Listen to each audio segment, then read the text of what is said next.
I am back once again with my notes on House of Leaves.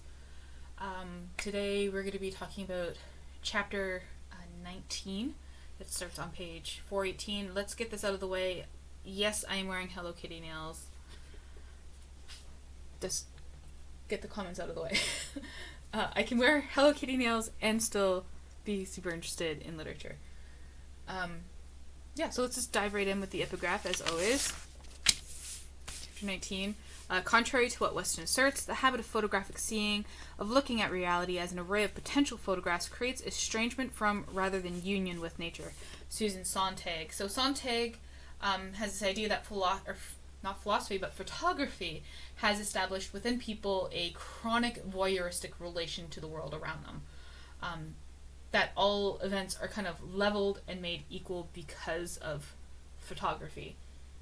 And one who seeks to record cannot intervene, and one who intervenes cannot record. It's kind of like that thing that we hear about, like nature documentaries, that the documentary crew is not allowed to or should not be interfering with the nature that they are recording.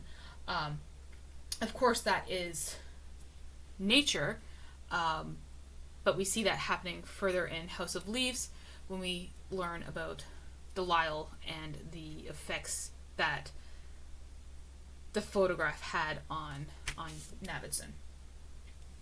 Okay.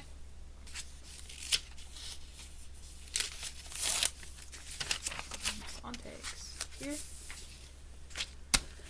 On page 419, we're going to drop right down to the footnotes. You can see. Sorry for that. I'm not editing videos, so you're going to get weird things like that happening. Okay, footnote 411, personal interview with Timothy K. Thwan. I couldn't find a Timothy K. Thwan, so he's not real, but when I googled Thwan, I came up with Philip de Thwan. That's how I'm saying it. I don't know if that's how it's actually said. He was the first poet to write an Anglo-Norman French vernacular instead of Latin. And he wrote this poem called Le Livre de Sibylle, or the Book of Sibylle. I don't speak French, so excuse my really bad accent. On page 642, why this is significant, we actually have Pelafina calling herself Sibyl. Thwan is also a Vietnamese name meaning clean or pure, so that was interesting. Then down here we have this word Shambhala, which is a mythical place in Buddhist religion. They believe that an army will emerge from Shambhala and vanquish the dark forces. Nicholas and Helena Roerich, is how I'm going to pronounce that, tried actually to find Shambhala in 1924 to 1928, and they believed it was in the Beluga Mountain. So like that, there's that link to mountains and mountaineering there. Shambhala may actually be the inspiration for Shangri-La, which we get referenced in a previous chapter on page 395. 395. We have this reference to this movie, Beautiful, Beautiful, which was about finding Shangri-La.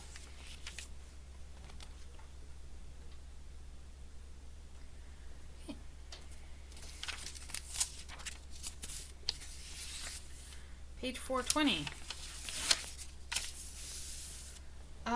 We have this word. I highlight interesting words. Proscenium, which is a stage area immediately in front of the scene building. So, I thought that was interesting. Ruhollah W. Leffler. Not a real person, unsurprisingly.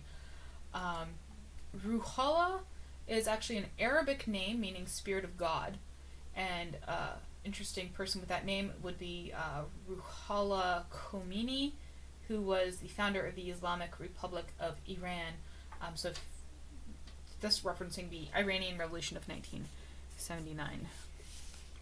Okay, 7 stages to accomplishment. We have explorer, surveyor, miner, refiner, designer, maker, and artist. And I thought it'd be interesting to try and align the characters with these traits.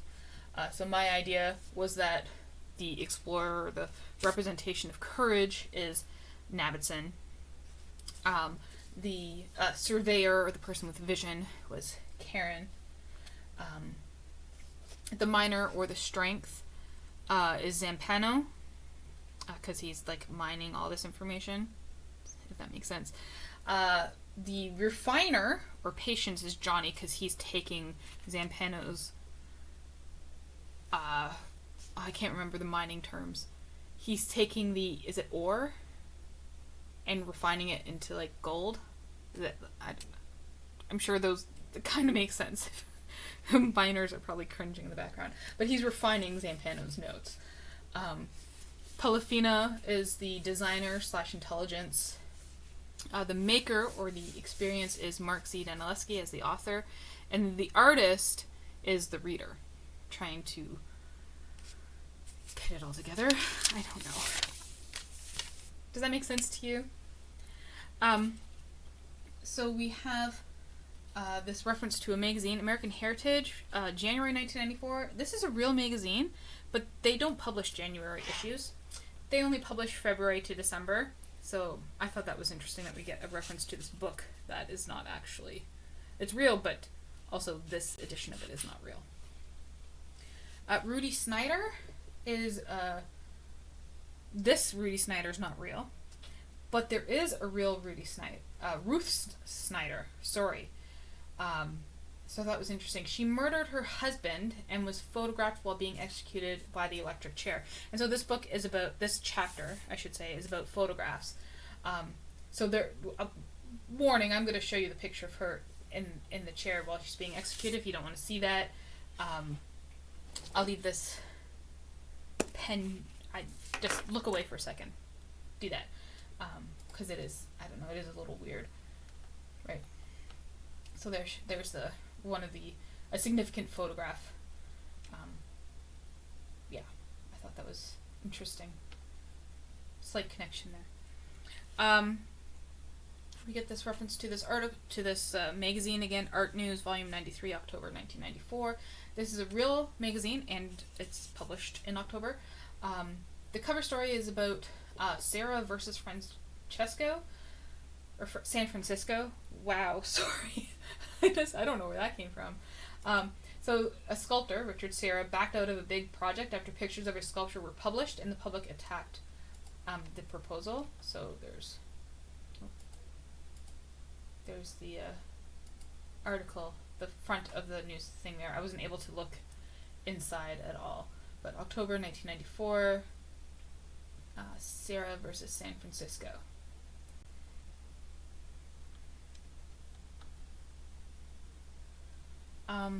Okay, next page, again with the footnotes. There's a lot of stuff in the footnotes. If you're skipping them, if you're not going in as in-depth as I am, I think it's okay to skip them. But if you want to learn more, I think the footnotes have a lot of good information. So here we have Sight and Sound, November 1996, page 39. It is also a real magazine. And page 39 would have had an article on it called Book Special, Paul Julian Smith on Why We Need Critics. And it wouldn't let me look at any more of this, but I managed to Google inside it and find this. Page 39 starts with this, Paul Julian Smith on Why We Need Critics, plus our quarterly roundup of the latest film books. So, film